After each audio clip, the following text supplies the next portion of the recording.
Olá a todos, sejam muito bem-vindos a mais um evento aqui no Instituto Racine. Eu sou Elídia Bagbudarian, diretora acadêmica, e vim aqui recebê-los hoje para falar sobre gerenciamento de projetos e indústria 4.0. O tema gestão de projetos é tratado em vários cursos aqui do Instituto Racine, tanto o curso dedicado ao assunto, como também como base para trabalho de conclusão de curso e disciplina nos cursos de engenharia farmacêutica, cosméticas e logística farmacêutica. Convido você a acessar nossa plataforma racine.com.br e conhecer as nossas propostas pedagógicas. Quem sabe você está aqui conosco também como aluno. Bem, o tema de hoje, como já falei, é sobre gerenciamento de projetos em indústria 4.0. Será uma abordagem sobre a importância da aplicação das melhores práticas em gestão de projetos na condução de soluções complexas de automação industrial no contexto do conceito da indústria 4.0 para obtenção, claro, de melhores resultados e geração de valor à organização. Para conduzir este tema, convidei o José Roberto Cavalcante Alves. Ele tem muita experiência na área, quero apresentá-lo devidamente. Ele é administrador, MBA em Gestão Estratégica de Tecnologia da Informação pela Fundação Getúlio Vargas, possui mais de 15 anos de experiência em gestão de projetos, atuando como gerente e diretor de projetos. É idealizador também do projeto social Gerenciaria, que tem como objetivo levar conceitos de gerenciamento de projetos para as periferias e aplicar esse conceito para tanta gente e que, de fato, não é, José Roberto, acho que você vai falar um pouco sobre isso, o quanto que podemos levar para a nossa vida pessoal também esse conceito. Muito boa noite, muito obrigada por ter aceito o convite, por estar aqui conosco agora, e assim, a palavra é sua.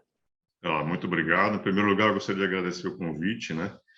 Eu já dei 3 aulas no Instituto e fui muito bem recebido, bem interessante, né? Dei 2 aulas sobre gerenciamento de projetos e uma sobre planejamento estratégico, né? Só complementando o currículo, aí eu trabalho aí há mais de 30 anos na área de tecnologia de informação e sou certificado, né, pelo PMI, né, que é o Project Management Institute, como gerente de projetos, né? É uma certificação internacional, né? Então, a gente tem uma vasta experiência aí na área de gerenciamento de projetos, especialmente, né, na área de tecnologia da informação. E a ideia hoje aqui é a gente começar a falar da 4ª revolução industrial, né? Nós já tivemos 3, né? Vamos mostrar nos próximos slides, né, quais foram elas, né? E quais os impactos, né, que a nova revolução, né, a 4ª revolução mundial, tecnológica, né, e da indústria vai trazer para o mundo, né, e especialmente para o Brasil, né? Então a gente tem notado que o Brasil não costuma dar muita importância, né, para as mudanças, né, que ocorrem no mundo, né? Não na velocidade que a gente deseja, né? E a ideia disso aqui é começar a disseminar, né, de uma maneira mais abrangente, né, a importância das pessoas se prepararem para as mudanças que vêm aí, né? Que é uma mudança de paradigma e principalmente uma palavra que você vê bastante aí no LinkedIn, que é disrupção. Vai mudar muita forma de vida das pessoas, vai extinguir funções, vai criar funções novas, né? E o que a gente sente é que a maioria das pessoas, né, não estão se preparando para ela, né? Especialmente a juventude, né? Eu até li uma matéria uma vez de um professor que falou o seguinte: o Brasil está formando desempregados, né? E é verdade, com a indústria 4.0 vindo aí, muitas profissões vão acabar, né? Mas muitas outras vão ser criadas, né? E a gente tem que se preparar para elas se a gente quiser atender esse novo mercado aí. Tá? A ideia aqui é passar bem rapidamente, né, alguns conceitos, né, fundamentos do gerenciamento de projetos e da indústria 4.0. Lembrando que eu não sou um especialista em indústria 4.0, tá? Eu conheço algumas tecnologias, já tive contato com umas, vou mostrar uma delas, inclusive, aqui, mas eu estou estudando também a indústria 4.0, que tem tudo a ver com projetos, né? É um projeto global, né, que vai mudar radicalmente a vida das pessoas, né, e a forma como a gente vive hoje, né? Como a primeira, a segunda e a terceira. Então, a ideia é apresentar os fundamentos... Oi? Deixa eu Desculpa. só aproveitar, passar um recadinho para todos que estão Claro. assistindo, para mandar seus comentários, as suas perguntas, que ao final da apresentação eu passo para ele poder responder à medida do possível e do tempo disponível. Tá. Inclusive, vai ser um prazer também, se não der tempo de responder aqui, me enviar, eu respondo com o maior prazer, tá? Porque a gente entende que o tempo é bem curto, né? Há muita coisa que a gente tem que falar. Então, a ideia é apresentar os fundamentos do gerenciamento de projetos, né? Apresentar os 9 pilares da indústria 4.0. E, para vocês terem uma ideia, né? O PMI, ele trabalha com um guia, né? De boas práticas, né, de gerenciamento de projetos ao redor do mundo. Aí nós estamos na versão 7, tá? Nós não vamos entrar em detalhes com relação à mudança das 6 para 7, mas é para saber que a gente tem mudaram algumas formas, né, o framework do gerenciamento de projetos em nível global, especialmente no PMI, tá? Então, falando de fundamentos do gerenciamento de projetos, né, os projetos, sejam eles de quais áreas forem, né, eu falo especialmente da área de tecnologia de informação, mas isso não é limitado à área de tecnologia. Qualquer projeto em qualquer lugar do mundo tem exatamente esse ciclo de vida aqui, que é a iniciação, planejamento, execução, monitoramento e controle e encerramento. Tá? Isso aqui é cíclico, tá? Dentro do próprio projeto, isso aqui pode acontecer várias vezes, tá? Mas independente do país que você trabalhar, independente do segmento, independente do local, vai ser sempre esse o ciclo de projeto, ciclo de vida de um projeto, tá? E aqui uma sopinha de letras aí que muita gente confunde, né? Tá mesmo na área de tecnologia de informação, que já está mais acostumada com essa terminologia, as pessoas confundem muito, né? Então, o PMI é o Project Management Institute, que é o que certifica aí os gerentes de projeto ao redor do mundo. O PMI é o maior instituto de gerenciamento de projetos do mundo, ele é norte-americano, ele tem a sede na Filadélfia, tá? E são 300 sedes ao redor do mundo que eles chamam de capítulos, né? E ele cria, né, atualiza de tempos em tempos o PMBOK, né, que muita gente chama de PMBOK, mas não é book, é PMBOK, que é o Project Management Body of Knowledge, né, que são as boas práticas, né, de projetos ao redor do mundo, né? O PM, que é o Project Manager, né, o gerente de projetos. O PMO, que é o Project Manager Office, que é o escritório de projetos, que não é uma pessoa, é uma entidade, né, é uma organização. E a certificação, né, que é Project Management Professional, que é essa certificação que eu tenho aqui, e eu tenho essa certificação desde 2005, né? E a cada 3 anos a gente tem que juntar uma espécie de pontos que eles chamam de PDUs, né? Onde você tem que provar que se atualizou enquanto gerente de projeto e se recertificar a cada 3 anos. Eu me recertifiquei, inclusive, esse ano, e a minha certificação ela vence agora em 2024. Tá? Aqui, o que é um projeto? O projeto ele é um esforço temporário empreendido para criar um produto, serviço ou um resultado exclusivo, né? Mesmo que um projeto seja semelhante ao outro, sempre o resultado, o produto ou serviço é diferente do projeto anterior. Nunca é o mesmo, né? E ele é temporário, né? Diferente, por exemplo, de uma operação. Ele tem início, meio e fim, tá? Ele é desenvolvido com objetivos específicos, né? Todo projeto, seja um projeto para atender uma necessidade de negócio da empresa ou um projeto para atender uma necessidade legal, né? Ele é baseado nesses objetivos específicos, né? Que a gente, quando faz o levantamento de projeto, a gente chama de requisitos, tá? Você levanta os requisitos de negócio, a partir daí você desenvolve o projeto. Na área de tecnologia, né? Todo tipo de programação, de sistema que é desenvolvido, ele é gerado a partir de um requisito de negócio, tá? Ele não é criado do nada, nem da cabeça de um programador ou analista de sistema. Ele sempre se baseia na análise do requisito, na necessidade do negócio, gera uma especificação funcional, uma especificação técnica, códigos-fontes, né, que vão, no conjunto, vão virar um sistema que vão atender aquela necessidade específica do negócio, tá? Ele é restrito, né, com recursos limitados, né? Independente do tamanho do projeto, ele tem recursos limitados. O orçamento vai variar, né, em função daquilo que você vai precisar gerar de resultado final, mas os recursos são sempre limitados, né? E um dos grandes trabalhos do gerente de projetos é se preocupar com tudo isso e entregar o resultado final do projeto, seja ele o escopo que for. E ele é elaborado progressivamente, tá? Isso aqui é mais focado, né, na metodologia cascata, né, que é mais tradicional. Hoje o mercado está utilizando muito metodologias ágeis, como Kanban, Scrum, Lean e outras aí. Essas são as principais, tá? Então, como eu falei, um projeto ele é um evento que tem início, meio e fim, sempre. Tá? E aqui, só para vocês terem uma ideia, né? Dependendo do tamanho da empresa, a empresa pode organizar, pode ter N projetos lá, centenas ou até milhares de projetos correndo ao mesmo tempo em diversas áreas, né? E para poder se organizar, otimizar custo, otimizar recurso, as empresas costumam se organizar dessa maneira aqui, em projeto, programa e portfólio, tá? Hierarquicamente falando, é essa estrutura aqui. Por que faz isso? Para poder os executivos da empresa terem uma ideia do todo, né? De todos os projetos que estão em andamento da empresa e qual o interrelacionamento que existem entre eles, tá?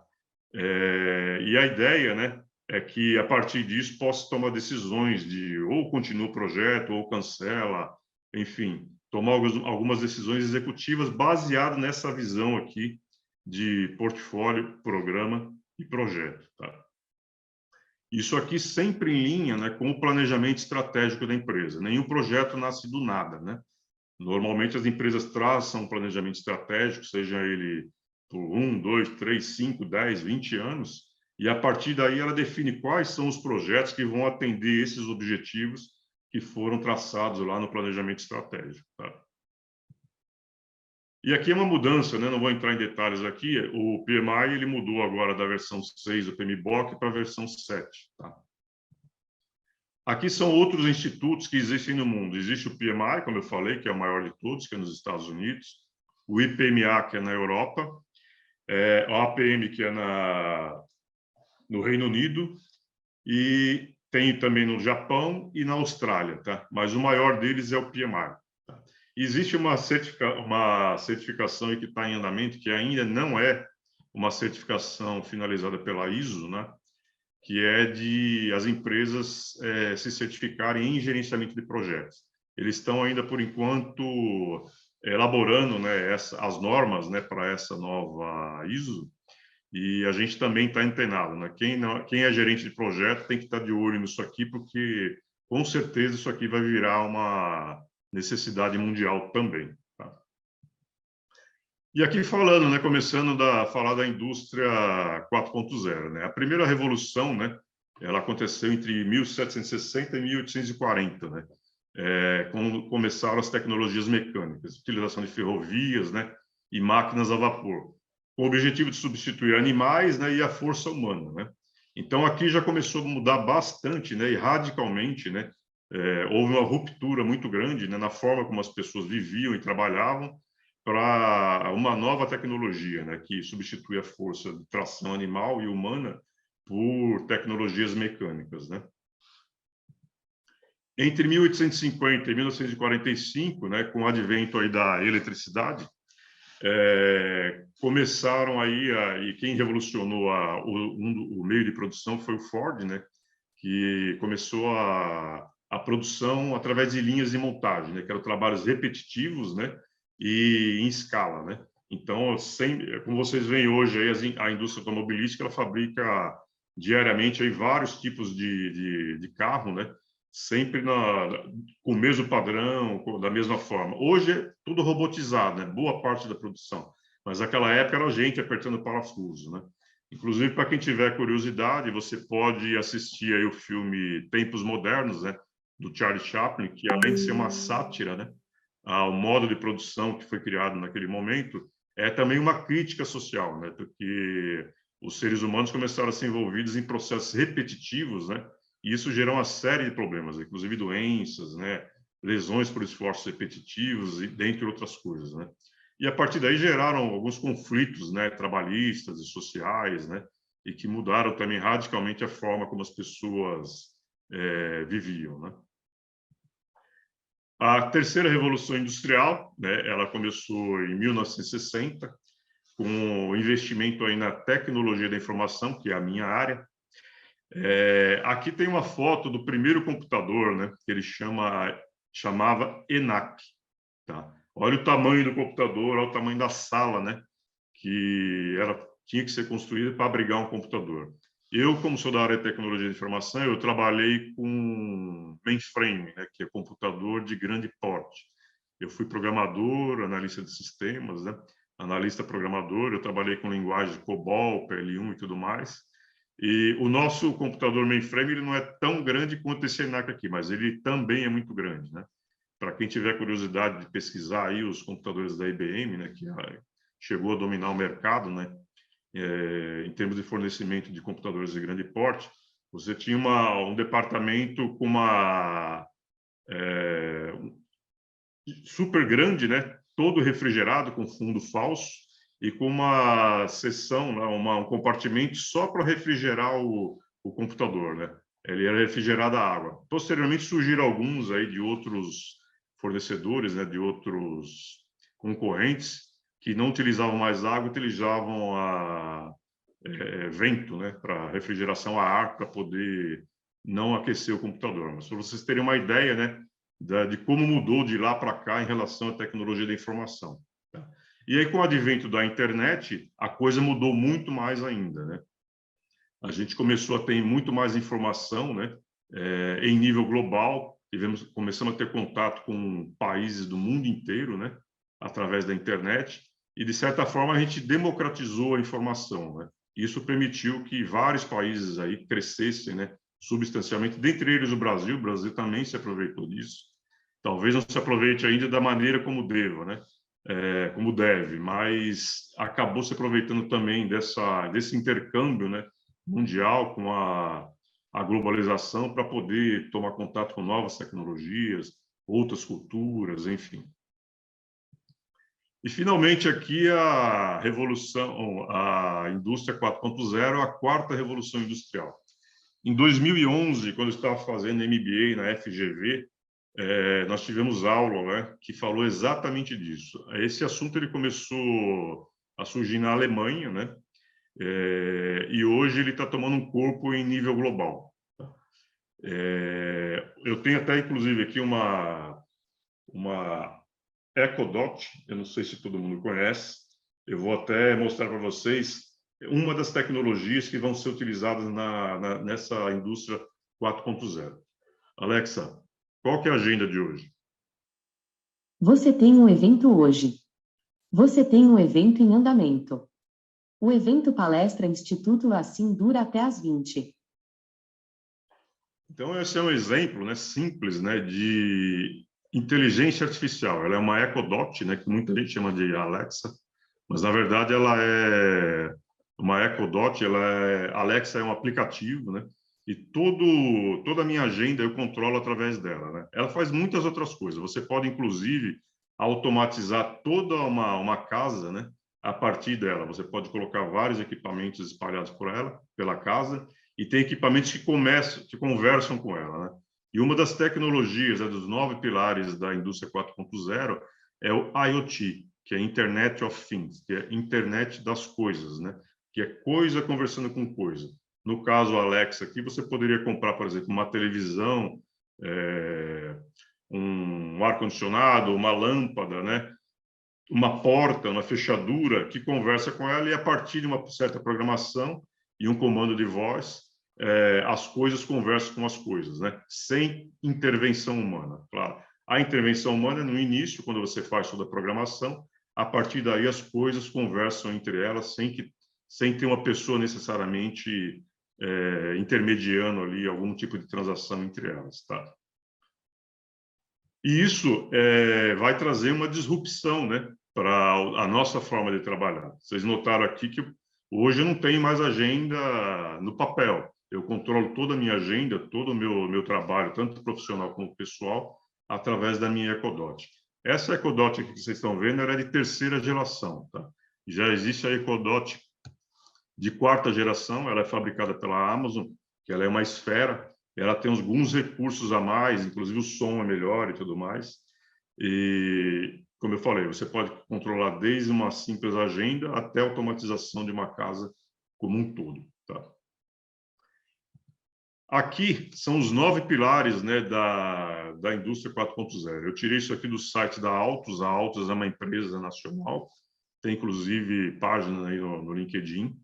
E esses são os 9 pilares, né? Eu vou passar um vídeo para vocês aqui, mas esses são os 9 pilares que a gente da indústria 4.0: análise de dados, robótica, simulação, integração de sistema, IoT, que é a internet das coisas que eu acabei de falar, cibersegurança, que é para quem é antenado aí com segurança, você vê a todo momento aí que hackers, né, invadiram esse ou aquele site, né? Isso é um tema super importante hoje, que para vocês terem uma ideia da mudança de comportamento, hoje até o crime mudou, né? Hoje rouba-se, antigamente sequestrava-se pessoas para pedir resgate. Hoje roubam-se dados, né, para se pedir resgate. E tem muitas empresas, inclusive, que pagam por isso, né, para não correr o risco de ter toda uma operação parada, né, ou encerrada por conta de roubar algum tipo de informação. Inclusive, para quem tiver curiosidade, é bom dar uma estudada, né, na LGPD, que é a Lei Geral de Proteção de Dados, que é uma lei do Brasil, né, que vai regular todo o armazenamento, né, e compartilhamento de informações das pessoas, né, de empresas, enfim. Então, aquele negócio que tem hoje, né, de vender e-mail ou informação sigilosa, pode ser um problema sério para a empresa por conta da LGPD. Ou vazamento de informação, né, seja ela por que motivo for, falta de segurança e tal. Então, as empresas vão ter que se adaptar a essa lei também, para evitar para dar maior proteção para as pessoas e para os dados, né? Porque, para vocês terem uma ideia, hoje um hacker ele pode parar um hospital, ele pode derrubar um avião. Então, a coisa é muito séria, né? Então, esse item de cibersegurança ele tem que ser tratado com muito carinho e dada a devida importância. O cloud computing, né, que é armazenamento na nuvem, quem usa aí o Google Drive, né, sabe que isso aí se trata de cloud computing. Você, por exemplo, ao invés de você guardar as informações no seu computador ou no seu celular, até por questão de segurança, para você não degradar a sua máquina, você pode mandar esses dados para a nuvem, né? O que significa a nuvem? Você tem servidores aí espalhados ao redor do mundo e os seus dados podem estar guardados em qualquer lugar do planeta, tá? E aí está intimamente ligado aí com a cibersegurança, né? Pode estar num servidor aí lá no Japão e a empresa que cuida dessas informações tem que tratar com carinho, né? E com segurança os dados que você mandou para lá. A manufatura aditiva, isso aqui é mais conhecido como impressora 3D, né? Inclusive, essa semana que passou, eu mandei fazer a minha filha, olha que coisa interessante, né? Eu pedi para imprimir a minha filha em 3D, eu mandei uma foto, né? O artista fez a modelagem, né, em 3D, num programa, não sei se foi CAD que ele utilizou. Ele mandou para a impressora e imprimiu a minha filha numa estatueta de 15 centímetros. Super interessante, né? Inclusive, tem órgãos, né, do corpo humano sendo feitos através de impressora 3D. Então, é um negócio super interessante.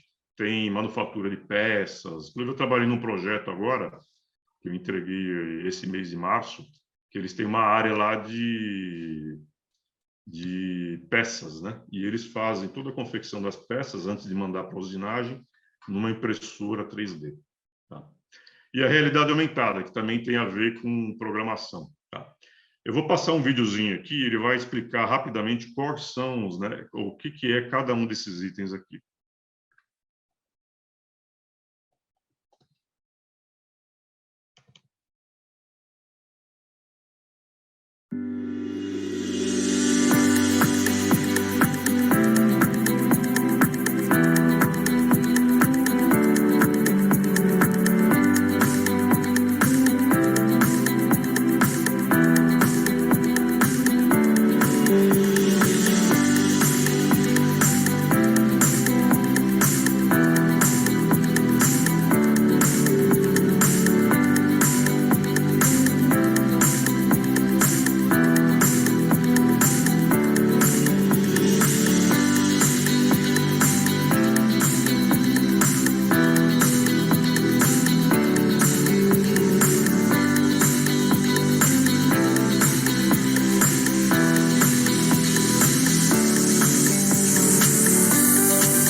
legal, né? Tem um outro aqui também que eu vou passar, que ele mostra outras tecnologias, tá?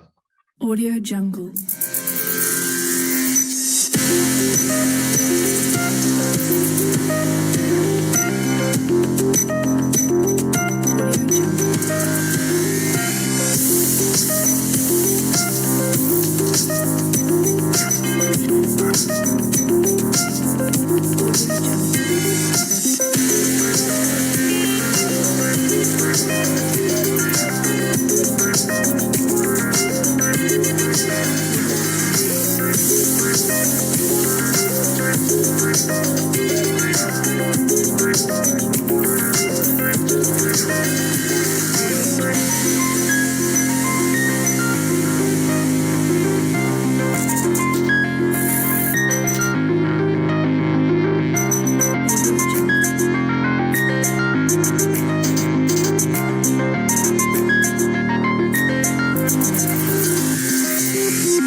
Bom, então, voltando para a apresentação, vocês viram aí uma breve explicação, né, dos 9 pilares, né, e outras tecnologias da indústria 4.0, né?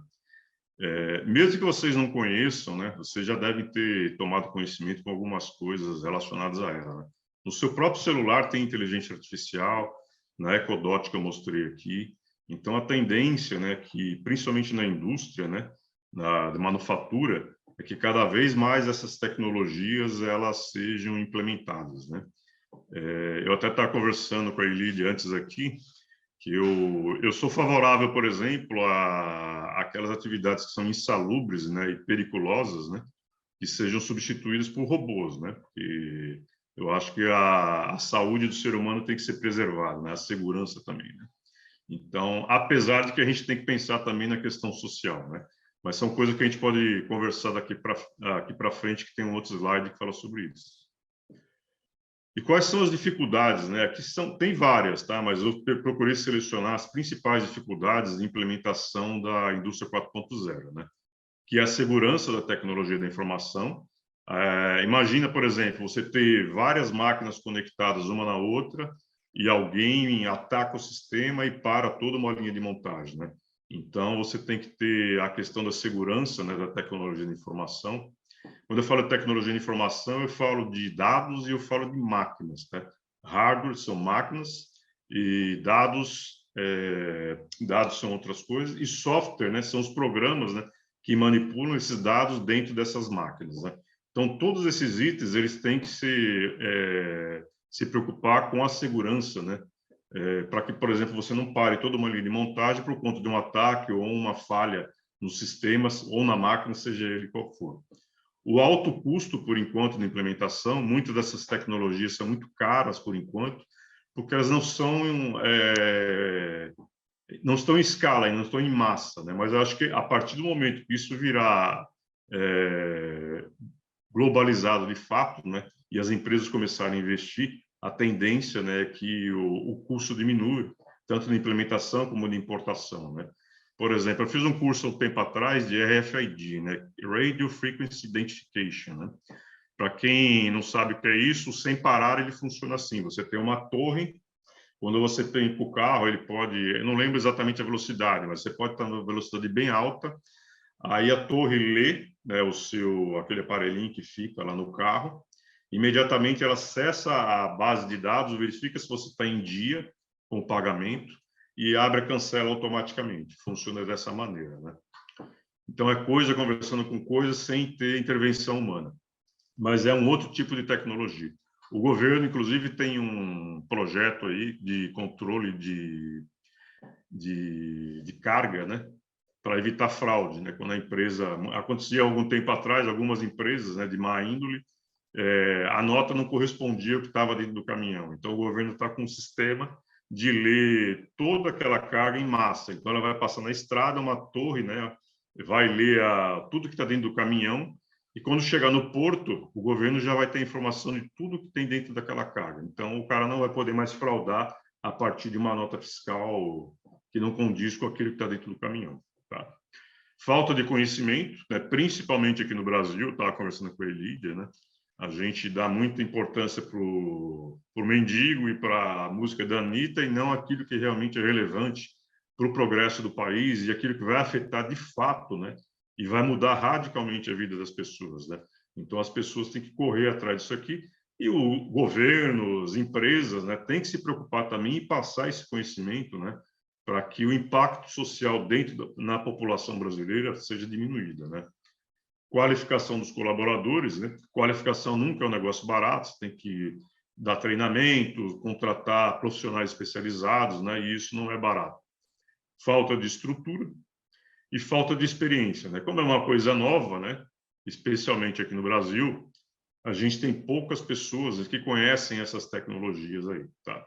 Mas eu, por exemplo, tomei contato com a realidade aumentada, que é um negócio sensacional, que a FPD Educação utiliza.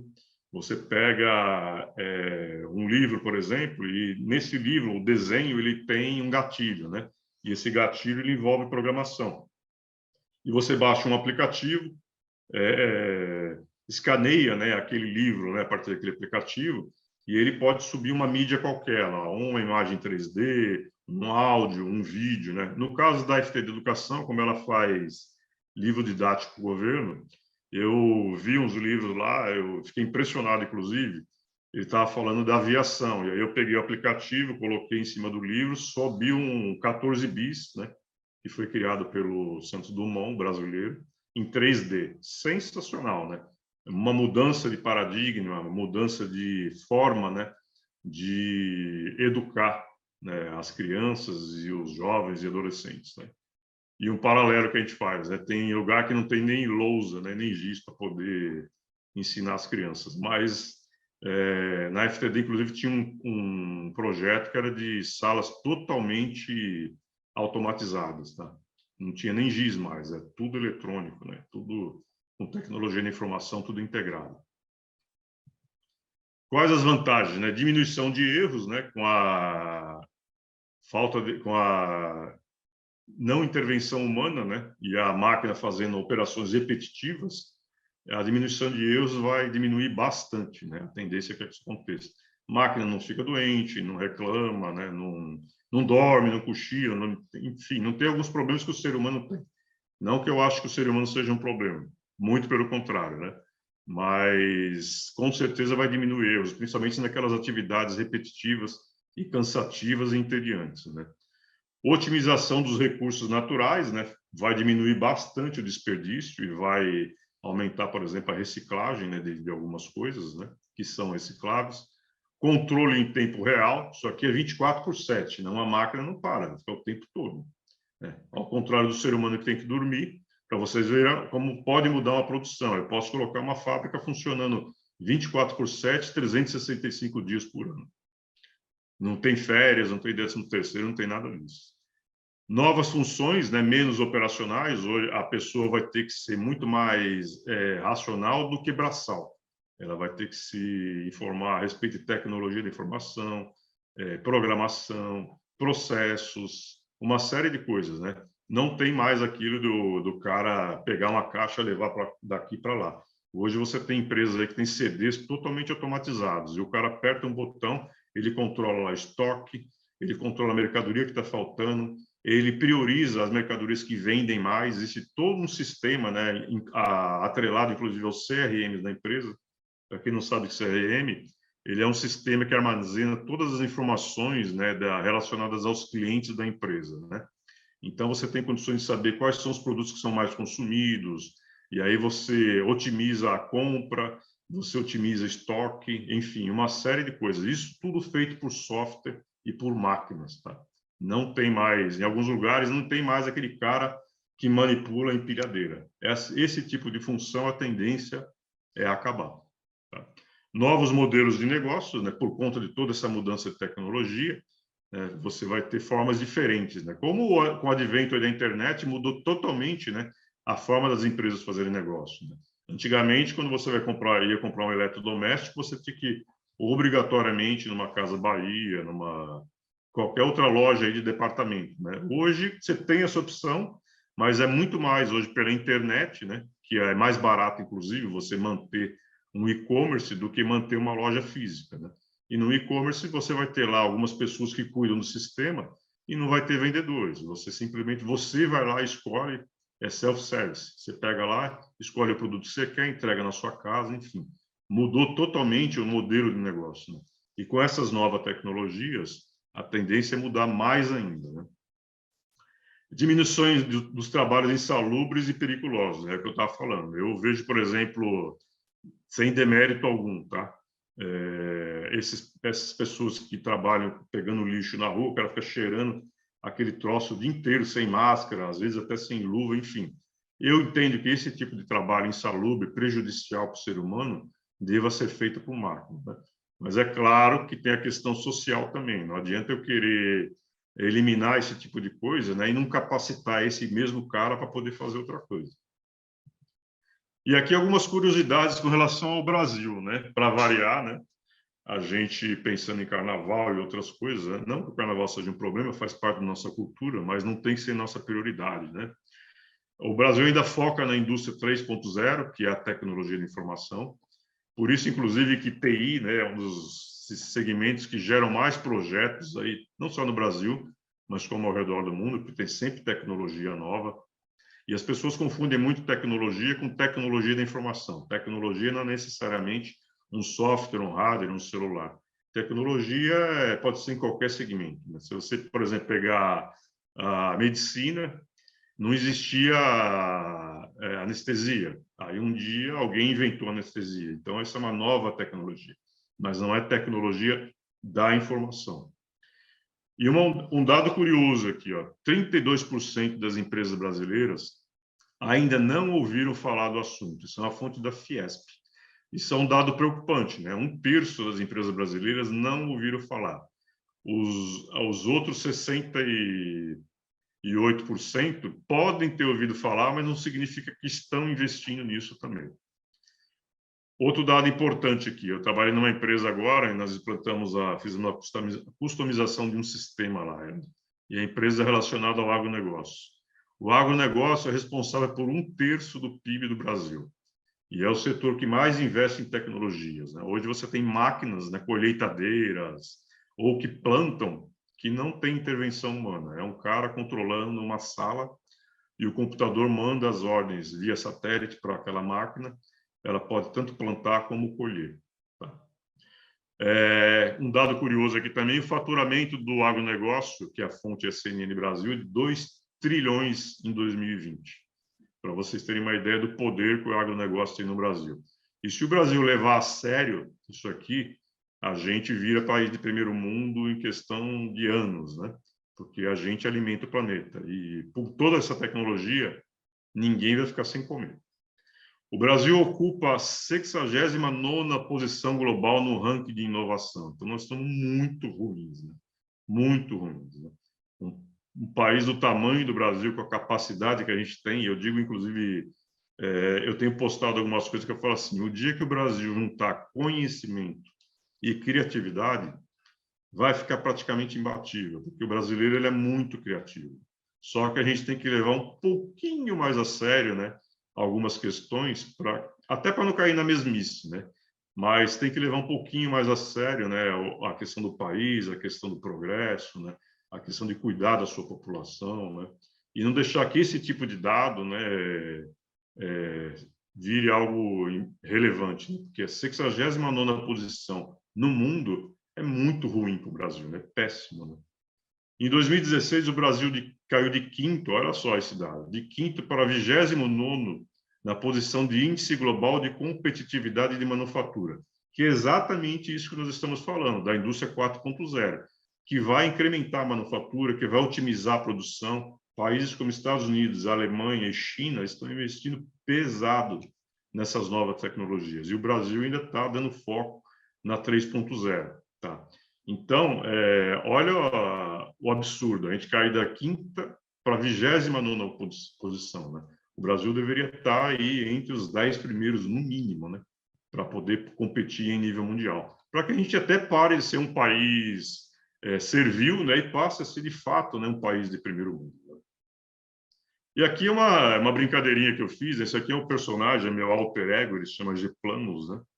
Que é um gerente de projeto, que sou eu, em quadrinhos, né? E alguns amigos meus, que são algumas histórias. Eu fiz uma brincadeira aqui com a Sofia, né? A Sofia, ela foi o primeiro robô com cidadania, né? Como se fosse um ser humano, né?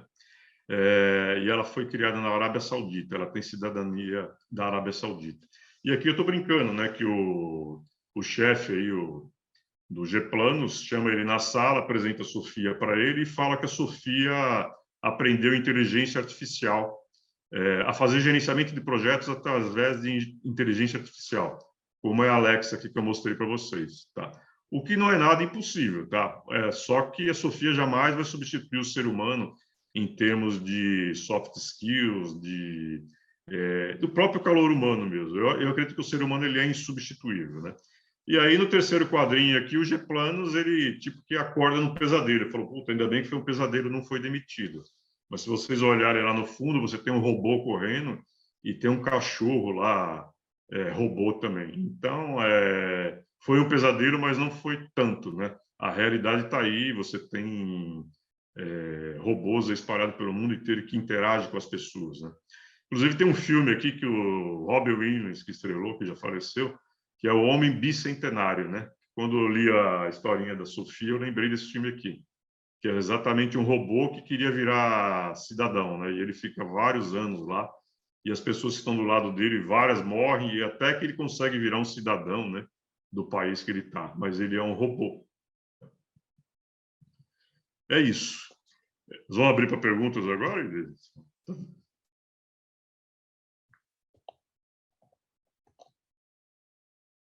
Está no mudo? Não estou te ouvindo.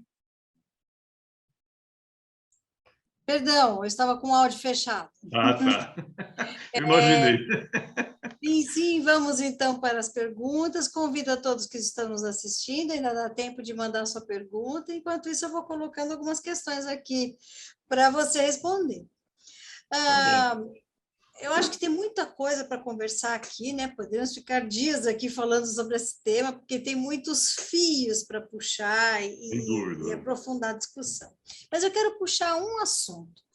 A automação, né? E a informatização de todos os processos, ele envolve, sim, um projeto inicial, conhecimento, muita criatividade e tal.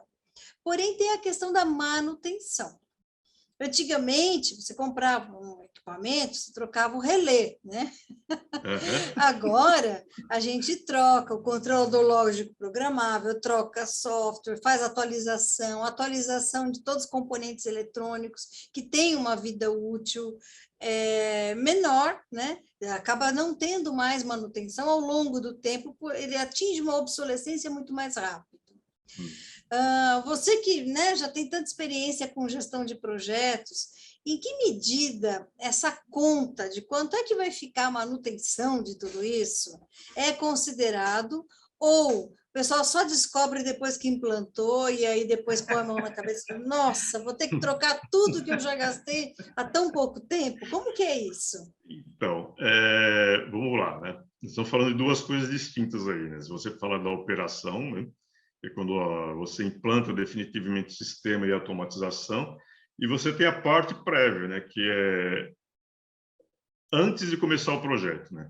o que a gente faz normalmente, né? Existe um negócio que chama business case, né? Que poucas empresas fazem, né? Eu vi umas 2 ou 3, foi muito, né? Quando você faz um estudo de viabilidade de um determinado projeto, né? E aí, a partir desse estudo de viabilidade, você chega a quanto custa, né? E se aquele projeto ele é viável, né? E vale a pena ser feito ou não, tá? Existe também outros métodos, né? De você medir, né? Se o projeto alcançou o objetivo que ele se propôs no início e quanto isso custa, tá? Mas esse não é um trabalho do gerente de projeto, tá? O gerente de projeto ele trabalha na pré-operação. Então, ele desenvolve todo o projeto, implanta, no meu caso, por exemplo, implanta o sistema, um software, né? E a partir daí eu vou embora e isso vira operação. E aí o dia a dia, né? Quanto aquilo vai custar em termos de manutenção, a empresa é que tem que ter um departamento ou uma área qualquer que se preocupe com isso, com pós-implementação, né? Aí ele vai ver se o projeto atendeu as expectativas, vai ver lá o ROI, né, que é retorno sobre investimento, em quanto tempo aquele projeto vai se pagar, tá? Mas esse não é um trabalho do gerente de projetos, é um trabalho que a empresa, né, que tem que ter um departamento específico, ou uma pessoa, dependendo do tamanho dela, que vai fazer essa medição ao longo do tempo, tá? Pouquíssimas empresas também fazem esse tipo de coisa, mas é um negócio super importante fazer, até para você ter em mente se vale a pena continuar com aquilo ou não, né? Tá. Exato, sem dúvida. Essa não é, assim, em princípio, o gerente do projeto vai botar para, vai fazer acontecer aquela ideia. Mas essa Exatamente. discussão, ela é assim, como muitas vezes aquele que recebe, né, parte interessada da implantação do projeto, essa, vamos dizer assim, é uma provocação, né, que é mais ou menos como quando a gente compra uma impressora, que a gente acha que, nossa, mas essa impressora é muito boa, tem um preço muito bom, aí depois você vai comprar o cartucho de reposição e Pois é. descobre que ele custa quase o preço da impressora, e você fala, pô, não fiz um bom negócio. Então, é uma provocação, né, para os gerentes de projeto, principalmente aqueles que não são consultores, mas que são funcionários da empresa, né, para depois não ter certos dissabores aí por conta das escolhas, né? Porque o depois é muito importante também, né? Que é aquela crítica que se faz, o quanto que o projeto realmente trouxe de valor para a organização. E outra coisa que eu costumo falar também é o seguinte: a gente hoje em dia está bem dependente de tecnologia da informação, né? Outro dia até escrevi um texto no LinkedIn que fala assim: se o Waze parar, ninguém vai para lugar nenhum. O WhatsApp do dia deu pau, ninguém fala com mais ninguém. Então, não é assim também, né, que as coisas. Então, quando eu gosto muito de tecnologia da informação, só que a gente tem que colocar alguns limites, né? E entender o seguinte: eu realmente preciso de tudo isso? Tá? Indo em linha com isso que você está falando. Às vezes eu gasto lá milhões, mas será que eu preciso realmente gastar tudo isso, né? Para automatizar dessa maneira? Então, tem que ver, né? Quais são as necessidades do negócio, né? Qual que é o orçamento que você tem disponível, porque não adianta fazer umas loucuras, né? Querer comprar todas as tecnologias do mundo se você realmente não vai utilizar. E a gente cansa de ver em várias empresas implementando sistemas, né? Que o mercado fala que é sensacional, faz chover, faz milagre, e depois no dia a dia ninguém usa, né? Então a empresa tem que tomar muito cuidado com esse tipo de coisa também, né? Mas tem algumas coisas aí que eu entendo da indústria 4.0 que não vai ter volta, vai fazer parte do dia a dia. Toda essa automatização aí, coisa conversando com coisa, não vai ter volta mais, né? Só que a gente também não pode ficar totalmente dependente desse tipo de coisa, né? Porque se a internet cai em nível mundial, para o planeta, né? Não, né? A gente tem que ter alternativas para isso, né? Olha, tem uma pergunta aqui do Rogério, né? Quais as medidas o Brasil está tomando para implementar a indústria 4.0 no Então, país? Então, eu não estudei a esse ponto, tá? Mas o que eu falei, né? Naquele slide lá, o Brasil ainda está investindo na 3.0, que é focando em tecnologia da informação, tá?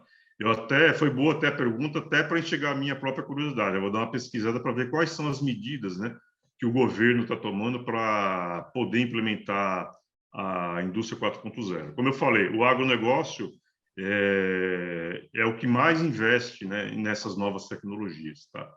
Mas o Brasil hoje foca em tecnologia da informação e tem muito mais, né, tecnologia nova que o Brasil poderia estar investindo, né, inclusive na educação, né? Eu tenho contato, inclusive, com professores lá de Minas Gerais, me fugiu o nome da cidade agora, depois eu lembro. Tem uma que chama Cascalho Rico e tem uma outra. Eu fiz até 2 rodas de conversa com as crianças lá. Para você ter uma ideia, lá as crianças não conseguem, não têm acesso à internet, muitas vezes.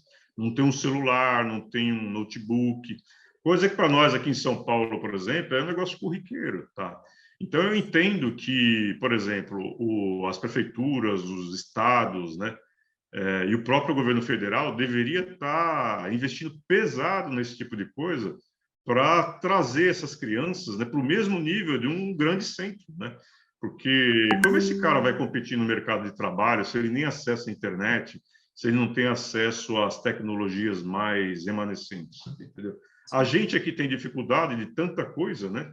E com acesso fácil, imagina essa criança que está lá no interior de Minas Gerais, ou pior ainda, lá no Amazonas, naqueles estados lá que você só ouve falar quando tem tragédia, né? Então, eu entendo que o Brasil deveria investir pesado em tecnologia, até para poder incentivar, né, e melhorar bastante o nível de ensino aqui no nosso país, que é um tema que eu gosto bastante, que é a educação também, que eu entendo que no Brasil deixa muito a desejar, né? Não só em questão do conteúdo, né? Mas em questão de tecnologia também. A gente tem tanta tecnologia que pode acelerar o processo de aprendizado e o Brasil não utiliza, né? E são coisas que nem, por exemplo, uma Alexa dessa aqui, não é um negócio tão absurdo assim, né? De um governo comprar e disponibilizar para, por exemplo, incentivar a leitura nas crianças, o aprendizado, acelerar esse processo, né? Então, eu acho que nesse ponto, né, apesar de não ter esses dados que o Rogério perguntou, eu entendo que o Brasil ainda deixa muito a desejar, né, em termos de utilização de tecnologia, mesmo a tecnologia da informação que a gente dá prioridade, né? Sim. Olha, eu vou colocar uma questão agora que é o inverso daquela que eu tinha colocado anteriormente, antes dessa pergunta do Rogério, que é quando o patrocinador ele não enxerga vantagens em investir em maior automação, maior informação, né? E neste caminho da 4.0. O que se sabe é que existem muitos projetos que acabam trazendo retornos que você nem imaginava na hora em que estava fazendo o projeto, né? Você queria falar um pouquinho sobre isso? Então, eu sinto dizer que esse patrocinador com esse tipo de pensamento, acho que ele está com os dias contados, né? Mas é aquela coisa que a gente falou também, você não pode querer implementar tudo porque todo mundo está querendo implementar, porque é moda, enfim. Aquilo que eu falei, se você tiver um business case, fizer um estudo de viabilidade do projeto, você vai mostrar para a organização e para quem está investindo dinheiro quais são as vantagens de fazer aquilo, entendeu? E tem, através do business case, você vai falar para o cara, olha, você vai ter esses benefícios, você vai ter esses prejuízos, você vai gastar tanto, em tanto tempo você vai retornar o dinheiro para o bolso da empresa e a partir de tal data você vai começar a ter lucro com isso. Tudo isso aí são informações para você convencer, né, uma alta administração, e especialmente quem coloca dinheiro, porque quem coloca dinheiro normalmente não vai jogar dinheiro pela janela, mas existem, né, métodos, né, matemáticos e científicos de demonstrar que aquele projeto é viável ou não. E aí o cara toma decisão. Aí a opção dele utilizar a nova tecnologia ou não é dele, tá? Mas a gente tem exemplos aí crassos aí de tecnologia, de empresas, por exemplo, como a Kodak. Eu não sei se isso é lenda, né? Mas dizem que o cara que inventou aí a imagem digital trabalhava na Kodak. Não sei se é verdade. Mas, de qualquer forma, a Kodak se extinguiu, ela detinha 90% do mercado mundial de revelação de filmes. Até que um dia, um iluminado, né? O cara inventou a imagem digital e a Kodak não deu importância para isso. Eu não vejo valor nisso aí. Não existe mais a Kodak, né? Então, a tendência, né, que se as empresas não se preocuparem, né, não serem visionárias com relação a algumas coisas, é acabar. Tá? É acabar.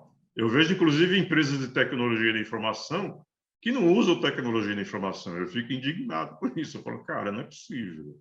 Como é que você vai vender tecnologia de informação se você não usa dentro de casa? Então, eu acho que esse tipo de empresa está com os dias contados se não se modernizar, né? Se não mudar a visão, né? Isso não é uma questão de idade, tá? É uma questão de visão, né?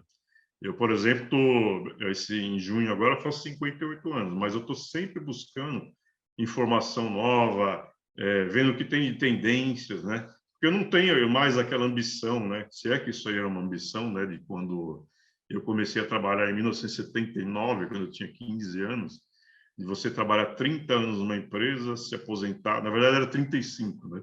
Se aposentar. Eu não tenho mais essa suposta ambição, né? Hoje eu vejo com outros olhos. Eu não quero parar de trabalhar. É lógico que eu vou diminuir o ritmo, né? Porque a mente continua trabalhando, mas o corpo ele começa a dar sinais de que, é melhor você dar uma reduzida, né? O joelho começa a doer e tal. Mas a ideia é não parar, né? E eu quero sempre estar buscando coisas novas, pesquisando, lendo. Eu, inclusive, gosto bastante de escrever, né? Então é isso. Eu acho que se o cara não mudar a visão e a forma de pensar, desculpa, ou ele vai ser substituído por uma máquina ou por outra pessoa. Filosofia. Pode ser. Já pensou? Bom, para a gente encerrar, então, eu vou te pedir para passar um conselho, uma orientação, uma dica para os gerentes de projetos que eventualmente estejam envolvidos em projetos de automação, nessa linha da construção da indústria 4.0. O que você orienta ou você pode passar de dica para esse profissional? Não só para o gerente de projetos, né, mas para todo e qualquer profissional, ele está se preocupando em estudar, né, a indústria 4.0, porque ela não vai afetar só o gerente de projetos, nem só a área de tecnologia da informação, tá? Mas especialmente para o gerente de projetos, né? Eu, por exemplo, sou, como eu te falei, né? Como eu tenho que me recertificar a cada 3 anos, eu tenho que estar sempre me atualizando, né? Com relação a novos métodos, novos processos, né? Me preocupar com melhorar aqui o meu perfil de comunicação, controle de projetos, enfim. Então, o meu conselho para o gerente de projetos é se aprofundar cada vez mais, né, nos conceitos, né, de gerenciamento de projetos, não só do PMI, tá? Como eu mostrei lá, existem 4 outros institutos, eu pretendo, inclusive, me certificar também no IPMA, que é o da Europa, porque é uma outra forma de ver gerenciamento de projetos também. Então, especificamente para o gerente de projetos, ele pode fugir um pouco do tradicional, né, que é o mais comum, que são os processos, né, e os métodos, né, boas práticas, né, do PMI, e buscar outros institutos e outras visões. Tá? E para as pessoas em geral, né, incluindo os gerentes de projetos, ficar antenado aí na indústria 4.0, né? Isso é uma disruptura, isso vai mudar radicalmente a forma como as pessoas trabalham, se relacionam. Então, você hoje que está fazendo uma faculdade aí, preste atenção se você não está se formando em algo que daqui a 2, 3 anos não vai existir mais. Tá? Para vocês terem uma ideia, existe um supercomputador nos Estados Unidos, chama Watson, que foi desenvolvido pela IBM, e hoje ele é responsável por 90%, né, fugiu o termo agora. Tem um termo em direito que chama jurisprudências, né, que são aquelas ações que têm as mesmas características e, consequentemente, vão ter a mesma... Como é que fala quando o juiz dá Forma de decisão, né? Isso, a mesma forma de decisão. Desfecho. Então, para que eu preciso de um advogado para fazer isso? Entendeu? Vai ser um negócio repetitivo, né? Então, por exemplo, eu sempre falo assim, aqueles advogados porta de cadeia estão com os dias contados, ou que se preocupava simplesmente o cara mover uma ação trabalhista para ganhar uma grana, esquece, o cara vai ter que ser muito bom, vai ter que ser especialista, né? Então, a tendência é que aconteça isso com outras profissões, né? Então, se as pessoas não estudarem, né, não correrem atrás da informação, vão ficar para trás, pode ter certeza, né? E eu gostaria que isso não acontecesse, né? Especialmente porque eu estou no Brasil, eu tenho muita preocupação, eu já falei, eu gosto muito do tema educação, e como eu tenho contato aí com crianças carentes, né, com o meu projeto na gerenciaria, eu vejo que o Brasil deixa muito a desejar, né? Porque você pega para um colégio como Dante Alighieri, né, que você tem lá toda uma sala high-tech, você vai para a periferia de São Paulo, não tem aula, entendeu? É um negócio absurdo, né? Um país que quer virar primeiro mundo não pode tratar dessa maneira, né, a população em geral, né? Então, o meu conselho é que, mas mesmo assim, né, como eu vim também da periferia de São Paulo, né, hoje, da onde eu moro, onde eu vim, não é tão periferia assim. Tem lugar muito mais periférico e com muito mais carência, né? Mas mesmo assim é possível você correr atrás da informação, é possível você ir para o mundo corporativo, é possível galgar postos, né, de destaque, né, e de liderança no mundo corporativo, se você se esforçar. Tá? Eu tirei a certificação aí da PNP em 2005. Na época eu nem sabia direito inglês, eu estava fazendo cursinho no CNA. E eu estudava com o livro, o dicionário do lado e os livros lá, o PMBOK, né? O livro de exercícios. Às vezes eu dormia com o livro na cara, entendeu? Então, você pena mais? Pena, mas é possível, né? Basta querer. Isso aí. Tá? Bom, José Roberto, acho que tem aí assunto para falarmos outros dias, em outras oportunidades. Eu te agradeço, Eu agradeço que aos agradeço. participantes, e encerro convidando vocês todos que participaram novamente, conheçam nossas redes sociais, todos os eventos eles são gravados e são disponibilizados, tanto no YouTube quanto no Instagram, na nossa própria plataforma, e acesse também o racine.com.br para conhecer nossos programas. Eu encerro, então, por hoje, agradeço novamente, José Roberto, e até uma próxima oportunidade. Elídia, deixa eu só, antes de encerrar, Sim. se as pessoas que eventualmente gostariam de fazer algum tipo de pergunta não tiveram oportunidade, podem encaminhar para o Instituto, manda para mim para o meu e-mail, vai ser um prazer responder, tá? Tá ok. Aí podem me encontrar no LinkedIn lá, tá? Meu nome completo, José Roberto Cavalcante Alves. Quem quiser se conectar comigo, fica à vontade, vai ser um prazer. E ler os seus posts também. Isso. E lê meu personagem também, tem muita coisa legal lá. É isso aí. Em outra oportunidade podemos falar sobre essas outras atividades que você está Por que fazendo. não? Eu tenho, inclusive, minha vida como empresário, eu tenho uma franquia, enfim. É isso aí. Tá Estou bem, então. diversificando Muito obrigada bastante. a Muito todos. obrigado, viu? Eu que Boa noite. agradeço.